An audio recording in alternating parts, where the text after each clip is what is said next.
नमस्कार दोस्तों, आज मैं आपको दुनिया के सबसे बड़े धार्मिक आयोजन महाकुंभ मेला के बारे में बताने जा रहा हूँ।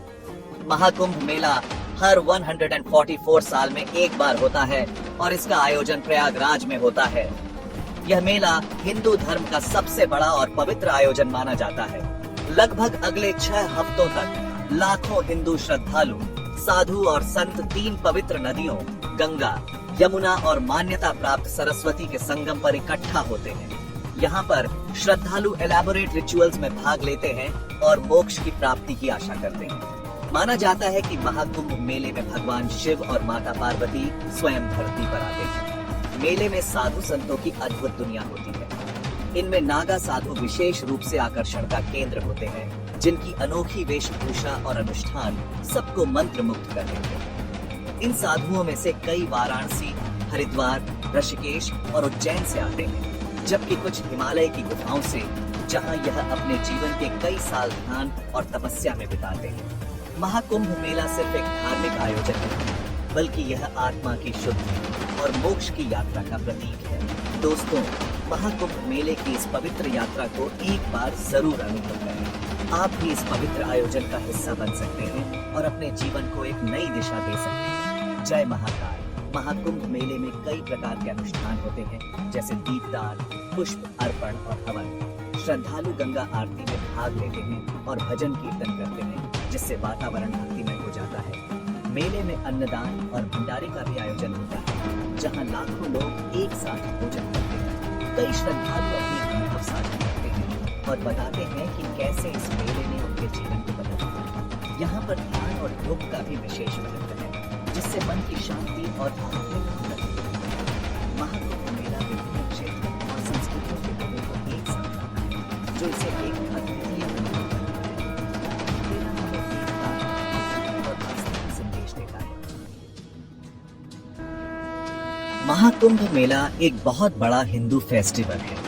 ये श्रद्धा, आध्यात्म और जीवन के चक्र का उत्सव है। ये विशाल गैदरिंग हर 12 साल में होता है। हिंदुओं का मानना है कि ये आत्मा को शुद्ध करता है और आशीर्वाद लाता है। महाकुंभ बहुत धार्मिक महत्व का समय होता है। इस मेले की जड़ें प्राचीन मिथोलॉजी में है। कहानी ये है कि एक बार देवताओं और राक्षसों ने समुद्र मंथन किया था। वो अमृत ढूंढ रहे थे, जो इमॉर्टैलिटी का नेक्टर था। इस महाकाव्य को समुद्र मंथन कहते हैं। इस जर्नी से कैओस और वंडर हुआ। समुद्र की गहराई से बहुत से ट्रेजर्स निकले। अंत में धन्वंतरी, जो डिवाइन फिजिशियन थे, प्रकट हुए। वो कुंभ लिए हुए थे, एक ऐसा पॉट जिसमें कीमती अमृत था। राक्षसों को अमृत लेने से रोकने के लिए विष्णु जी ने मोहिनी का रूप धारण किया। इस एन्चांटिंग सेलेस्टियल डांसर ने राक्षसों का ध्यान भटका दिया। उन्होंने चतुराई से देवताओं में अमृत बांट दिया। बांटते समय अमृत की कुछ बूंदें धरती पर 4 जगहों पर गिरी। ये पवित्र स्थान कुंभ मेले के स्थल बन गए। प्रयागराज, हरिद्वार, नासिक और उज्जैन, इन सब में सबसे बड़ा महाकुंभ प्रयागराज में लगता है। लाखों श्रद्धालु कुंभ मेले में आते हैं। उनका मानना है कि इस शुभ समय में पवित्र नदियों में स्नान करने से पाप धुल जाते हैं। ये उन्हें मोक्ष के करीब भी लाता है, जो जन्म और मृत्यु के चक्र से मुक्ति है। कुंभ मेला श्रद्धा का एक वाइब्रेंट स्पेक्टिकल है। साधु, जो होली मैन है, जिनके शरीर पर राख लगी होती है, एक आम दृश्य है। वो इंटेंस प्रार्थनाएं और रिचुअल्स करते हैं, जो इस इवेंट के स्पिरिचुअल ऑरा को बढ़ाते हैं। शाही स्नान या रॉयल बाथ कुंभ मेले का मुख्य आकर्षण होता है। अखाड़ों का या रिलीजियस ऑर्डर्स का नदी की तरफ ये जुलूस देखने लायक होता है। वो अपने देवताओं और प्रतीकों को अपने साथ ले जाते हैं। शाही स्नान की तारीखें एस्ट्रोलॉजिकल कैलकुलेशंस के हिसाब से तय होती है। कुंभ मेला सिर्फ नहाने से ज्यादा है। ये प्रार्थना, रिफ्लेक्शन और स्पिरिचुअल रिन्यूअल का समय है।